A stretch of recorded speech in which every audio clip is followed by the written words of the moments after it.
এর মানে কিয়ামতের বিষয়টা আল্লাহ বুঝাইতে চায় ঘোষণা হয়ে গেল, কিন্তু শুধু আটকায় রাখছি, হুকুম করব ঘটে যাবে, মুলতবি করে রাখছি, স্থগিত করে রাখছি। স্থগিত কারে কয়? মানে একটা জিনিস হওয়ার স্থগিত করছে আল্লাহ। তো আল্লাহ বলেন স্থগিত মানে এটা রেডি, খালি হুকুম করব হয়ে যাবে। ওয়ামা নুআখিরুহু ইল্লা লিআজালিম মা'দুদ। তো আল্লাহ বলেন ইয়াউমা লা তাকাল্লামু নাফসুন ইল্লা বিইজনি, কেউ সেদিন আল্লাহর হুকুম ছাড়া কথা বলবে না। ফামিনহুম শাকিয়্যুন ওয়া সাঈদ। আল্লাহ তাআলা বলেন ওই বিচারের দিবসে, মীমাংসার দিবসে, সেদিন মীমাংসা হওয়ার পর দুইটা দল হবে। মানুষের মধ্যে একটা দল হবে হতভাগা, আর একটা দল হবে সৌভাগ্যবান। ফাআম্মাল্লাযীনা শাকু ফাফিন্নার, যারা হতভাগা তাদের ঠিকানা জাহান্নাম। ওয়া আম্মাল্লাযীনা সুঈদু ফাফিল জান্নাহ, আর যারা সৌভাগ্যবান তারা চিরস্থায়ী জান্নাতের মেহমান। যারা হতভাগা ফিন্নার, তারা জাহান্নামে থাকবে, যারা সৌভাগ্যবান তারা জান্নাতে থাকবে। তাহলে আসেন কি বলতেছে দেখেন, ইন্না ইয়াওমাল ফাসলি কানা মিকাতা, বিচারের দিবসটা সুনির্ধারিত। এবার বিভীষিকাটা কি হবে দেখেন, ইয়াউমা ইউনফাখু ফিস-সূর ফাতাতুনা আফওয়াজা, সেদিন সিংহায় ফু দেওয়া হবে, তোমরা দলে দলে উপস্থিত হবা। সিংহায় ফু দেওয়া হবে, তোমরা দলে দলে উপস্থিত হবা। ওয়া ফুতিহাতিস সামাউ ফাকানাত আবওয়াবা, আসমান খুলে দেওয়া হবে। আসমান খুলে দেওয়ার পর অনেকগুলা দরজা বিশিষ্ট হবে আসমান, ওই দরজা দিয়ে ফেরেশতাদেরকে নামিয়ে আনা হবে। আসমান খুলে দেওয়া হবে, আর ওই খোলা আসমান অনেকগুলা দরজা হবে, এটা দিয়ে কাদেরকে নামিয়ে আনা হবে? সূরা ফুরকানে আছে, আরো সুন্দর করে আছে, ইয়াউমা তাশাক্কাকুস সামাউ বিল গামাম ওয়া নুজিলাল মালাইকাতু তানজিলা। সেদিন আসমান ফেটে যাবে আল্লাহর তাজাল্লি সহ, ওয়া নুজিলাল মালাইকাতু তানজিলা, ফেরেশতাদেরকে নামিয়ে আনা হবে, ওই ফাটা দিয়ে নামিয়ে আনা হবে। তাহলে আসমান ওয়ালারা নেমে গেল, বাস আসমানে কেউ নাই, ধ্বংস আসমান। রয়ে গেল জমিনের উপরের পাহাড়গুলা। ওয়াসুইরাতিল জিবাল ফাকানাত সারাবা, পাহাড়গুলাকে হাকিয়ে নেওয়া হবে, আর পাহাড়গুলা চূর্ণ বিচূর্ণ হয়ে ফাকানাত সারাবা, মরিচিকার মতো হয়ে যাবে। এই মজবুত পাহাড় কিসের মতো হয়ে যাবে? মরিচিকা কারে কয়? মানে কিচ্ছু থাকবে না, বাস মরিচিকার মতো, কিচ্ছু, মানে এটার কোনো দাম নাই, অস্তিত্বহীন হয়ে যাবে আপনার, মানে এটার কোনো ভ্যালু থাকবে না। এই পাহাড়টাকে আল্লাহ তাআলা এমন করে দিবেন, এটার কোনো ভ্যালু, ফাকানাত সারাবা, মরিচার মতো হয়ে যাবে। এমন মরিচা কাকে বলে, বা মরিচিকা কাকে বলে? মরিচিকা ওই পাহাড়, আমরা যখন সমুদ্রের মরুভূমির মধ্যে যাই, যাওয়ার পর দূর থেকে দেখি চিকচিক করতেছে, কি জানি পানি পানি পানি, সামনে গিয়ে দেখি পানি। এই যে পানি পানি মনে হচ্ছে, আসলে কিছু না। আল্লাহ তাআলা বলেন এই পাহাড়গুলাকে হাকিয়ে নেওয়া হবে, এগুলা হয়ে যাবে মরিচিকার মতো। এখন বলেন মজবুত পাহাড় যখন থাকবে না, তো জমিন কি হবে? জমিনও ধ্বংস। তাহলে প্রশ্ন এসে যায়, জমিন ধ্বংস, আসমান ধ্বংস, তাহলে কিয়ামতের মাঠটা কোথায় হবে? সূরা ইব্রাহিমে আল্লাহ বলে দেয়, ইয়াউমা তুবাদদালুল আরদু গায়রাল আরদি ওয়াস সামাওয়াত, আসমান এবং জমিন পরিবর্তন করে নতুন আসমান জমিন সৃষ্টি করা হবে। সুবহানাল্লাহ, শুনছেন না আগে এটা? ইয়াউমা তুবাদদালুল আরদু গায়রাল আরদি ওয়াস সামাওয়াত, এই জমিনের পরিবর্তে আরেকটা জমিন, আসমানের পরিবর্তে আরো আসমান, মানে এগুলা ধ্বংস, জমিন ধ্বংস, নতুন আসমান নতুন জমিন সৃষ্টি করে এটা আল্লাহ সমতল ভূমি বানিয়ে এটাকে কিয়ামতের মাঠ বানাবে। হ্যাঁ, এটা মানুষ দলে দলে ছুটে আসবে, বারাজু, তারা আসবে লিল্লাহিল ওয়াহিদিল কাহ্হার, মহাপ্রতাপশালী ক্ষমতাধর এক আল্লাহর সামনে মানুষগুলো উপস্থিত। তাহলে ভাই এখান থেকে কি শিখলাম? এই আসমান, এই জমিন বাস ধ্বংস হয়ে যাবে, ফেরেশতাদেরকে নামিয়ে আনা হবে। সব ধ্বংস হওয়ার পর আল্লাহ বলেন জমিনকে আবার নতুন করে সৃষ্টি করা হবে, জমিনটাকে পরিবর্তন করে আবার নতুন জমিন করা হবে, আসমান পরিবর্তন করে নতুন আসমান করা হবে। এখানে আল্লাহ কিয়ামতের মাঠ স্থাপন করে বিচার ব্যবস্থা শুরু করবে। তো ওয়াফুতিহাতিস সামাউ ফাকানাত আবওয়াবা ওয়াসুইরাতিল জিবালু ফাকানাত সারাবা। এই হলো 20 নম্বর আয়াত। তো বিচার আপনার হওয়ার পর যখন বিচার হবে, এরপর একদল মানুষ জাহান্নামী হবে, তাদের ব্যাপারে আল্লাহ বলেন ইন্না জাহান্নামা কানাত মিরসাদাল লিত্তাগিনা মাআবা, নিশ্চয়ই জাহান্নাম ওত পেতে আছে, লিত্তাগিনা মাআবা, সীমালঙ্ঘনকারী যারা, নাফরমান যারা, তাদের জন্য ঠিকানা হিসাবে জাহান্নামটা ওত পেতে আছে। নাউজুবিল্লাহ। লাবিথিনা ফিহা আহকাবা, যুগ যুগ ধরে সেখানে থাকবে।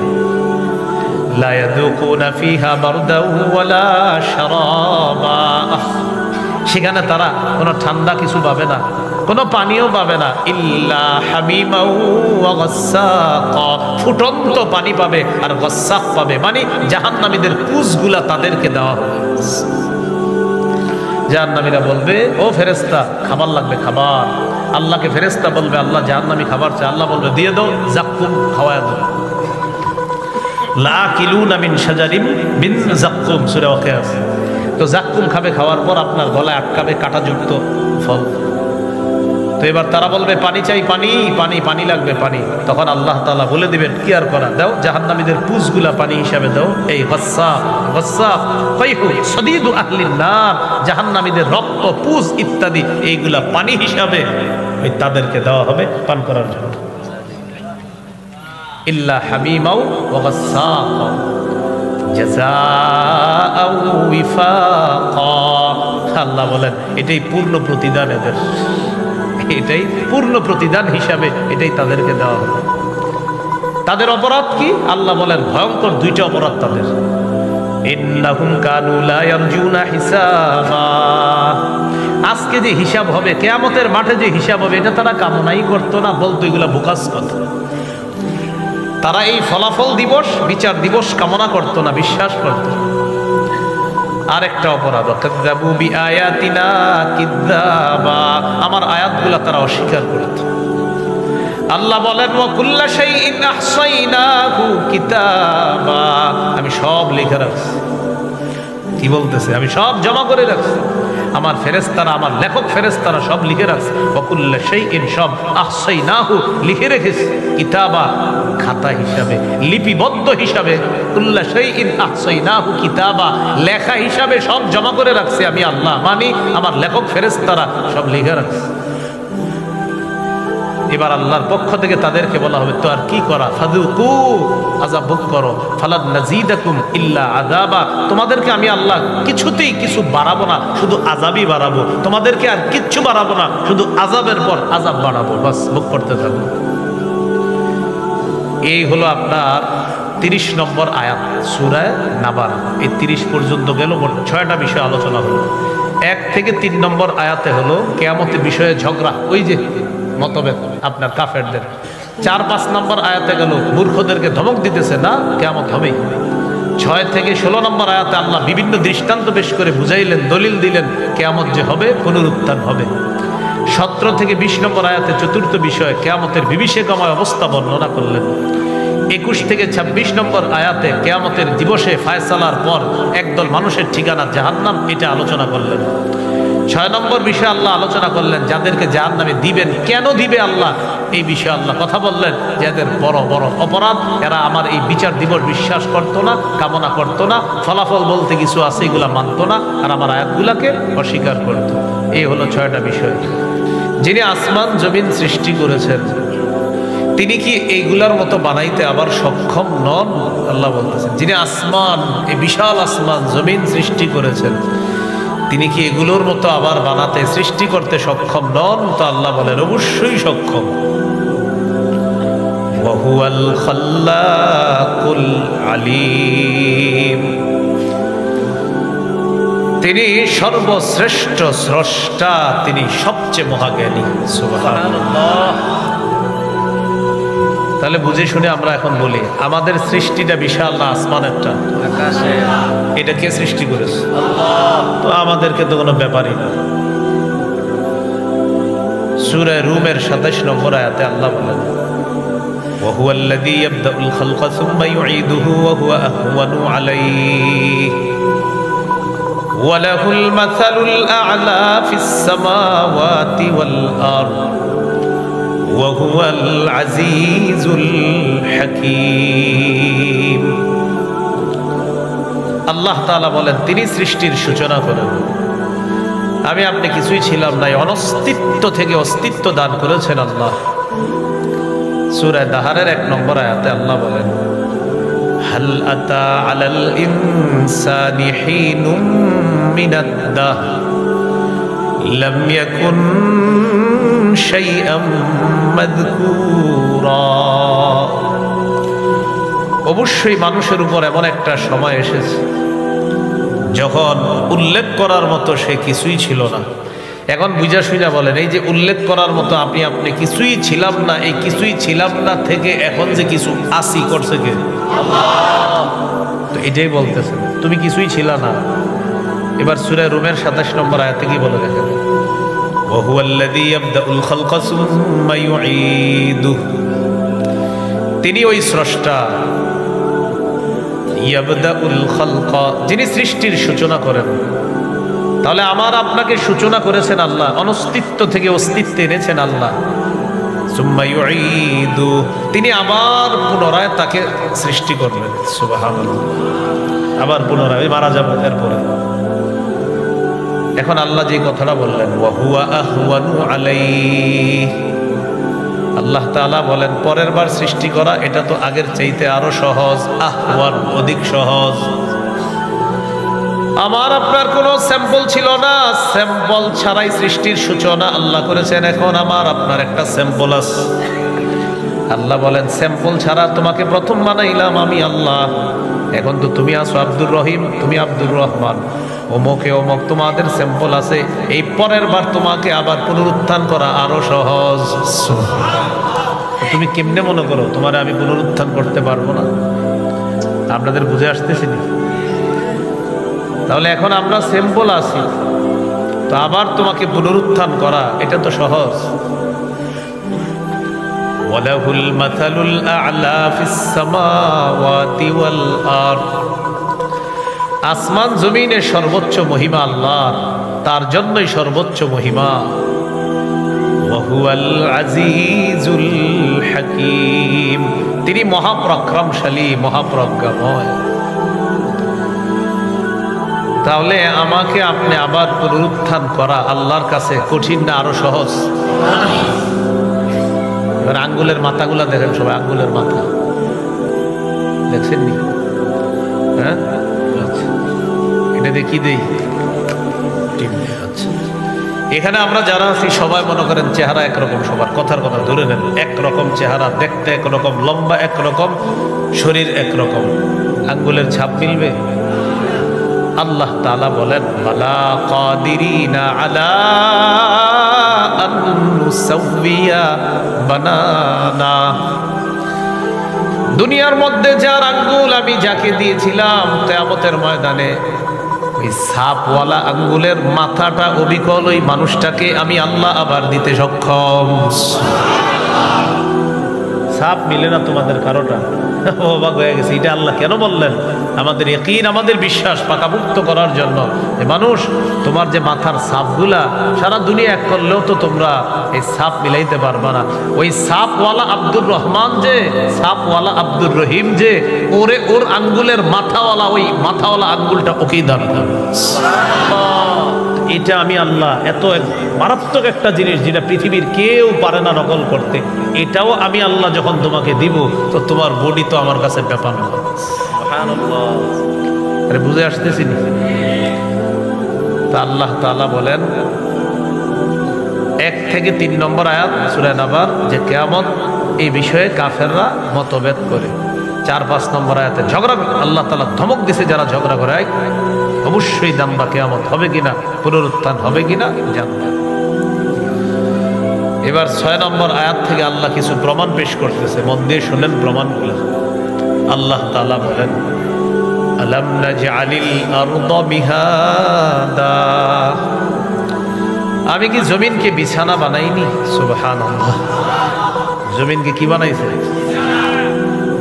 সূরা বাকারার 21-22 নম্বর আয়াতে আল্লাহ বলেন, ইয়া আইয়ুহান নাসু তাকু রাব্বাকুমুল্লাযী খালাকাকুম ওয়াল্লাযীনা মিন ক্বাবলিকুম লাআল্লাকুম তাত্তাকুন الذي جعل لكم الأرض فراشا والسماء بناء কি বলে দেখেন, হে মানুষ তোমরা তোমাদের রবকে ভয় করো, হে মানুষ তোমরা তোমাদের রবের ইবাদত করো। ইয়া আইয়ুহান নাসু উবুদু রাব্বাকুমুল্লাযী খালাকাকুম, হে মানুষ তোমরা তোমাদের রবের ইবাদত করো যিনি তোমাদেরকে এবং তোমাদের পূর্বে যারা অতিবাহিত হয়েছে তাদেরকে সৃষ্টি করেছেন। তো আল্লাহ বলেন কেন এটা করবা? লাআল্লাকুম তাত্তাকুন, যাতে তোমরা মুত্তাকি হতে পারো। তাহলে কি বললেন? হে মানুষ উবুদু রাব্বাকুম, তোমরা তোমাদের রবের ইবাদত করো যিনি তোমাদেরকে আর তোমাদের পূর্ববর্তী যারা দুনিয়া থেকে বিদায় নিয়েছে অতিবাহিত হয়েছে তাদেরকে যিনি সৃষ্টি করেছেন তার ইবাদত করো। কেন? যাতে তোমরা মুত্তাকি হও।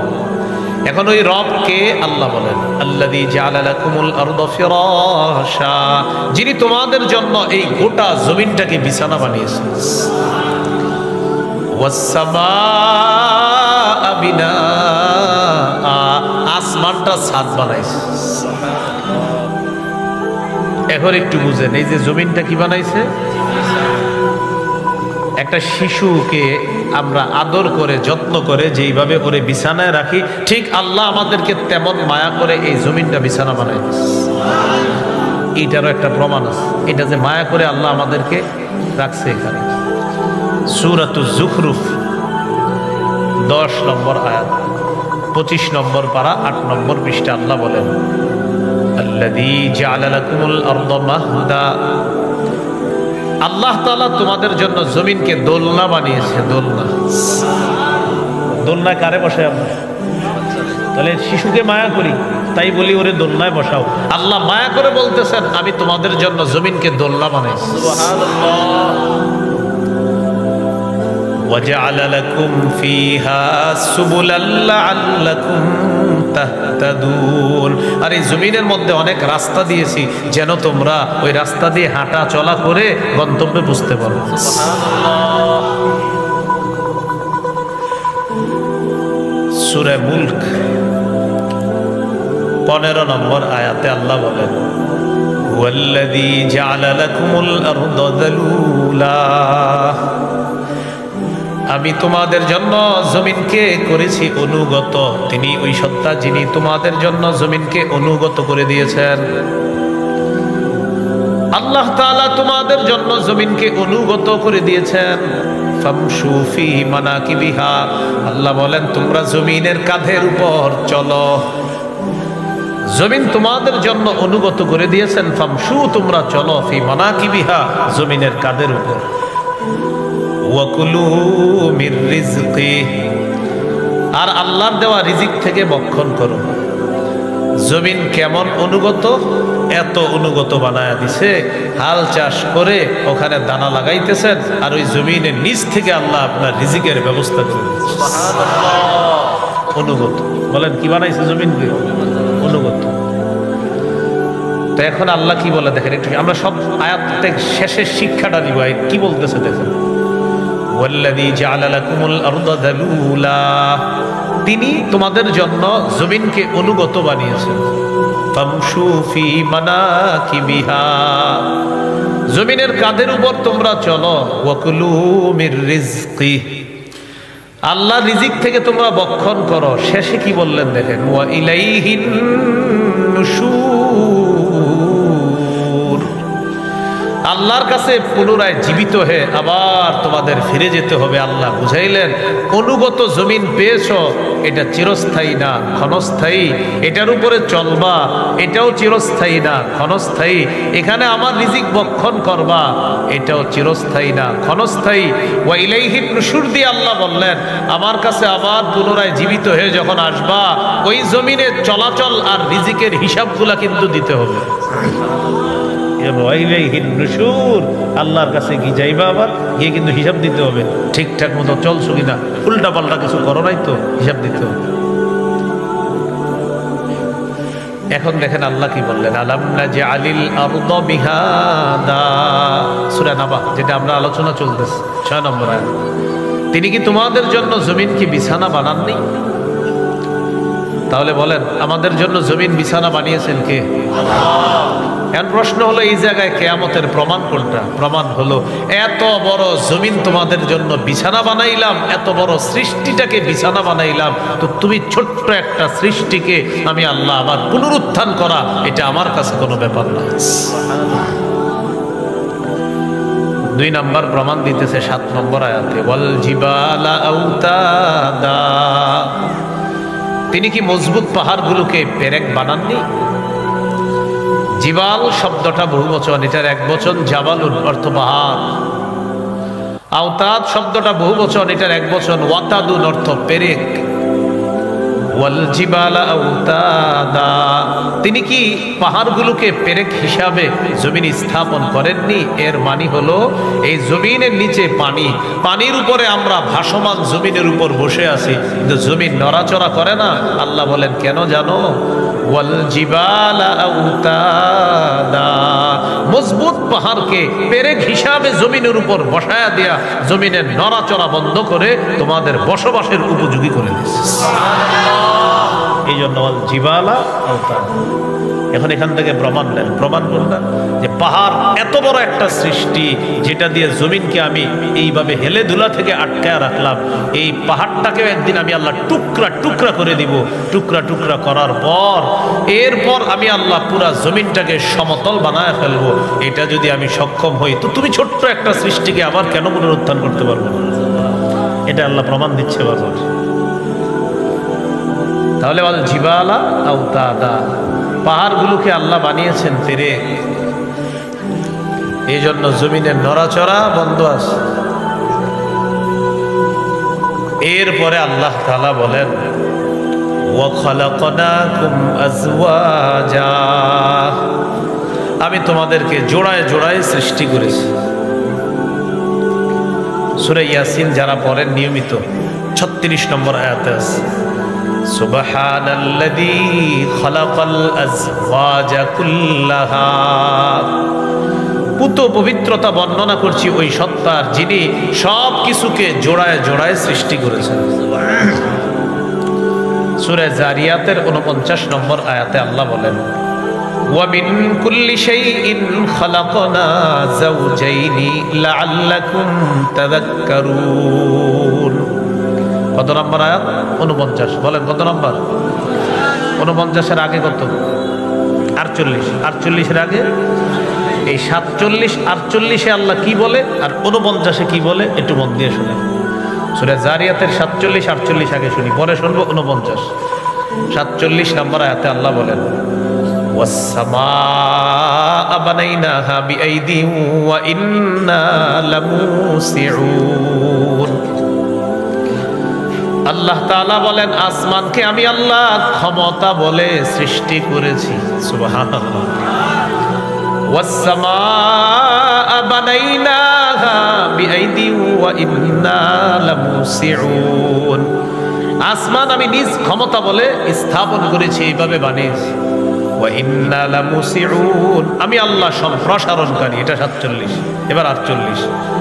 ওয়াল আরদা ফারাশনাহা, জমিনকে আমি আল্লাহ বিছানা করে দিয়েছি। ফানি'মাল মাহিদুন, আমি আল্লাহ কতই না উত্তম বিস্তৃতকারী, আমি কতই না উত্তম বিস্তৃতকারী, আমি কত সুন্দর বিছানা বিছিয়ে দিই। তাহলে 47 নম্বর আয়াতে, 48-এ, আবার 47-এ, 48-এ। তাহলে বলেন তো জমিনের বিপরীতে, আসমানের বিপরীতে।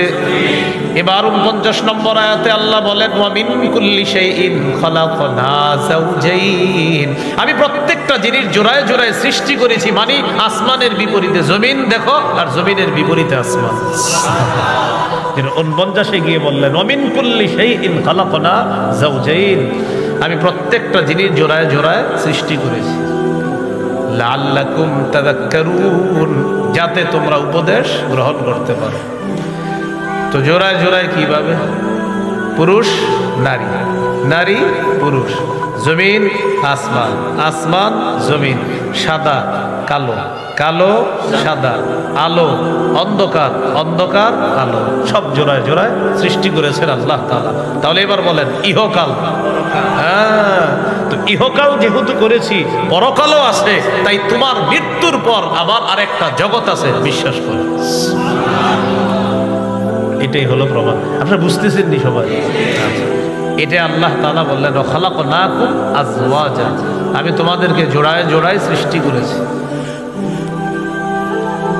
এরপরে আল্লাহ তাআলা বলেন ওয়াজআলনা নাওমাকুম সুবাতা, আমি তোমাদের ঘুম নিদ্রাকে বানিয়েছি ক্লান্তি দূরকারী। সুবহানাল্লাহ, কি দূরকারী? বিজ্ঞান বলে কোন মানুষ যদি 6 মিনিটও গভীর ঘুম ঘুমাইতে পারে, তার মধ্যে নতুন করে আবার আল্লাহ তাআলা সজীবতা সৃষ্টি করে দেয়। 6 মিনিট যদি আপনি গভীর ঘুম ঘুমাইতে পারেন, নতুন করে আল্লাহ আবার সজীব সৃষ্টি করে দিবে আপনার, আপনার প্রাণ সঞ্চার ফিরে পাবেন 6 মিনিট। তাহলে ঘুম কত বড় নিয়ামত না? আপনাদের কিন্তু মাথায় খালি আসবে যে হুজুর ঘুমের লগে কিয়ামতের সম্পর্ক একটু পরে বুঝাইতেছি, মন দিয়ে শোনে না মজা। কারণ আল্লাহ তাআলা দলিল দিতেছে, তো আমার রবের দলিল তো অবশ্যই সঠিক। মজা আল্লাহ নাওমাকুম সুবাতা, আমি তোমাদের ঘুম করেছি ক্লান্তি দূরকারী।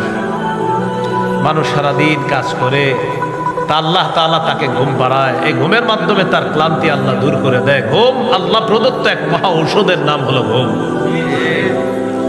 সহিহ বুখারীর বর্ণনা 1975 নম্বর হাদিস, 1975। রাসূলুল্লাহ সাল্লাল্লাহু আলাইহি সাল্লামের কাছে এক সাহাবীর ব্যাপারে অভিযোগ গেছে। অভিযোগ, হুজুর এই সাহাবী রাতের বেলা ঘুমায় না, সারা রাত খালি তাহাজ্জুদ করে, বিবির হক আদায় করে না। দিনের বেলা তার বাড়িতে মেহমান আসে, মেহমানদের কোনো খোঁজ খবর রাখে না, কারণ কামাই রোজগারি করে না, মেহমানদের খাওয়াবে কিসে? নবীজি ডাকলেন, এদিকে আসো তুমি। ওই সাহাবী, ঘটনা কি? বিবির নাকি খোঁজ খবর দাও না, সারা রাত নাকি তাহাজ্জুদ পড়ো। জি। কামাই করো না, সারাদিন তুমি নফল নামাজ পড়তে থাকো, সারাদিন রোজা রাখো, আর রাতের বেলা তাহাজ্জুদ, দিনের বেলা রোজা রাখে, রাতের বেলা সারা রাত নামাজ পড়ে, আর কোনো কামাই করে না, কিচ্ছু করে না। নবীজি বললেন ঘুমাও কখন? তো ঘুমায়ও না। فقال رسول الله صلى الله عليه وسلم إن لجسدك عليك حقا, তোমার উপর তোমার শরীরের হক আছে। ولعينك عليك حقا, তোমার চোখের উপর তোমার হক আছে, তোমার চোখের জন্য তোমার উপর হক আছে। তাহলে শরীরের হক আছে, চোখের হক আছে। ولزوجك عليك حقا, তোমার উপর তোমার বিবির হক আছে। ওয়ালিজাউরিকা আলাইকা হাক্কা, তোমার মেহমানের উপর, মেহমানের জন্য তোমার হক আছে। তাহলে তোমার শরীরের জন্য তোমার হক আছে, তোমার চোখের জন্য তোমার উপর হক আছে, তোমার স্ত্রীর জন্য তোমার উপর হক আছে, তোমার মেহমানের জন্য তোমার উপর হক আছে, তোমার চোখের জন্য তোমার উপর হক আছে। দ্বারা তুমি ঘুমাইতে হবে, চোখকে বিশ্রাম দিতে হবে। এই ঘুম, এটা আল্লাহ প্রদত্ত এক মহা ঔষধের নাম হলো ঘুমানো। কি করা? ঘুমানো। আল্লাহ তাআলা আমাদেরকে বুঝার তৌফিক দান করুন। এখন কথা হলো ঘুম। ঘুমের সময় আমরা বলি আল্লাহুম্মা বিসমিকা আমুতু ওয়া আহইয়া, আল্লাহ আপনার নামে মরি, আপনার নামে জিন্দা হই। আল্লাহ তাআলা বুঝায় দুনিয়াতে তোমাদের মৃত্যুর একটা নিদর্শন আমি আল্লাহ প্রতিদিন দেখায়া দেই। মৃত্যুর নিদর্শন প্রতিদিন দেখায় দিই। তুমি যখন ঘুমাইলা, আমি না চাইলে আর উঠতে পারবা না। এই যে আমি চাইলে আবার উঠতে পারবা, যখন আমি আল্লাহ তোমাকে দুনিয়াবি মৃত্যু দিয়ে দিব, মৃত্যু দেওয়ার পর আমি আল্লাহ আবার তোমাকে পুনরুত্থান করতে পারবো, এর দলিল হব। দুনিয়াতে যখন তুমি ঘুমাও, ঘুমানোর পর আমি চাইলে তুমি আবার জাগ্রত হতে পারবা, না চাইলে আর এই জগতে জাগ্রত হইতে পারবা না। আল্লাহ বুঝাইতে চায় দুনিয়াতে তুমি যখন ঘুমাও এটা এক ধরনের মৃত্যু তোমার, এই মৃত্যু থেকে আবার পুনরায় তুমি উঠবা কিনা ঘুম থেকে এটা আমি আল্লাহ জানি। তো দুনিয়াতে তোমাকে মৃত্যুর পর আবার জীবিত হওয়ার নিদর্শন প্রতিদিন দেখাই, এই পৃথিবীতে যখন মরবা পরের জগতেও আবার ঠিক আমি আল্লাহ এইভাবে পুনরুত্থান মজা আল্লাহ নাওমাকুম। দেখছেন নি কেমনে দলিলটা দিছে? তুমি না ডেলি ঘুমাও, আর ঘুম থেকে উঠেও আমরা কি বলি? আলহামদুলিল্লাহিল্লাযী আহইয়ানা। সমস্ত প্রশংসা আল্লাহ যিনি আমাদেরকে জীবিত করেছেন। এই যে আহইয়ানা, যিনি আমাদেরকে জিন্দা করেছেন। বা'দামা আমাতানা, আমাদেরকে মৃত্যু দেওয়ার পর, মানে গত রাত 10টায় আমাদের আল্লাহ মৃত্যু দেওয়ার পর আজকে ভোর 4টায় আবার আল্লাহ জিন্দা করেছেন। যে আল্লাহ, তার প্রশংসা। এই জন্য তো বলি আলহামদুলিল্লাহিল্লাযী আহইয়ানা। আহইয়ানা মানে যিনি জিন্দা করেছেন। বাদামা আমাতানা, আমাকে মৃত্যু দেওয়ার পর। তো আল্লাহ বলেন প্রত্যেক দিন এই দোয়া পড়ো যে তুমি যখন ঘুমাও এটা মৃত্যু, আবার যখন জাগ্রত হও এটা তোমার জীবিত হওয়া। হ্যাঁ, একদিন তুমি দুনিয়া থেকে এইভাবে মরে যাইবা, এটাও আমি আল্লাহ যখন চাইবো তখন মারা যাইবা। আবার তোমাকে পরের জগতে পুনরুত্থান করব যেইভাবে ঘুম থেকে জাগ্রত করে। বুঝে আসছেনি আপনাদের? এই হলো ওয়াজআলনা নাওমাকুম সুবাতা। এরপরে আল্লাহ তাআলা বলেন ওয়াজআলনাল লাইলা লিবাসা, আমি রাত্রকে করেছি আবরণ, পোশাক। এই পোশাক তোমাদের জন্য আমি আল্লাহ দিনের উপরে এই রাত নামক পোশাক আমি আল্লাহ পড়ায় দিই। কেন জানো? চারদিকের আওয়াজগুলো যেন বন্ধ থাকে, তোমার জন্য একটা আরামের ঘুম হয়। তোমার জন্য একটা কি হয়? আরামের। তো এবার বলেন তো, রাতের বিপরীতে, দিনের বিপরীতে, ইহকালের বিপরীতে, পরকালের বিপরীতে কিয়ামতের দলিল। তো আল্লাহ বলেন রাতটা কেন দিলাম? রাত দিলাম পোশাক হিসাবে। কিসের পোশাক? দিনের উপরে আমি একটা অন্ধকারের পোশাক পরায়া দিই। ওই অন্ধকারে আমি আল্লাহ প্রদত্ত অনেক কিছু আমি আল্লাহ নাজিল করি যেন আরামে তোমার ঘুমটা হয়। চারদিকের আওয়াজগুলা বন্ধ করে দিই। বান্দা তোমাকে খুব ভালোবাসি, তো তাই তোমার আরামের ঘুমের জন্য আমি আল্লাহ এই ব্যবস্থাপনা করি। তো এত ভালোবাসে আল্লাহ, আমাদেরকে ঘুম পাড়ায়। ফজরের সময় রবের ভালোবাসা একটু উঠি না? রব আমাদেরকে কত ভালোবাসে। আমাদের আরামের জন্য রাতের উপরে আল্লাহ তাআলা, এই দিনের উপরে আল্লাহ রাতের পোশাক পরায় দেয়, অন্ধকারের পোশাক পরায় দেয়। কেন? কারণ রব তার বান্দাকে অনেক ভালোবাসে। তার ঘুমটা যেন স্বাস্থ্যদায়ক ঘুম হয়, তার ঘুমটা যেন স্বস্তিদায়ক হয়, তার ঘুমটা যেন ক্লান্তি দূরকারী হয়, তার ঘুম যেন হাজারো রোগের শেফা হিসাবে হয়, এমন একটা ঘুম আল্লাহ দেয়। এই জন্য ঘুমকে মহা ঔষধ বলা হয়। ঘুমকে কি বলা হয়? যার ঘুম ঠিক, দেখবেন তার পেট, এরপরে যত শারীরিক বিভিন্ন রোগ বিমারি, মাশাআল্লাহ ঘুম ঠিক। যাদের মাশাআল্লাহ ভালো ঘুম হয়, এই জাতীয় লোকদের পেট ইত্যাদির সমস্যা পাবেন না। তো আল্লাহ তাআলা বলেন ওয়াজআলনাল লাইলা লিবাসা, রাতকে করেছি আবরণ, পোশাক। দিনের উপর একটা পোশাক পরিয়ে দিয়েছি আমি আল্লাহ, আমাদের ঘুমটা যেন আরামের ঘুম হয়। এবার ঘুমায় কি করব আমরা? সকালবেলা উঠা ফজরের নামাজ পড়ার পর ওয়াজআলনান নাহারা মাআশা, দিনকে করেছি তোমার জীবিকা অন্বেষণের জন্য। তাহলে রাতে মোবাইল চালানো যাবে না, তাড়াতাড়ি ঘুমায়া যাবেন, আরামের একটা ঘুম ঘুমাইবেন। 4টা বাজে ওইটা 2 রাকাত 4 রাকাত তাহাজ্জুদ নামাজ পড়বেন, করার পর একটু জিকির আজগার বৈশা বৈশা কম্বলের তলে লেপের নিচে করার যে কি আরাম, কি মজা, যে না করবেন সে বুঝবেন না। একদিন কইরা দেখবেন খুব মজা।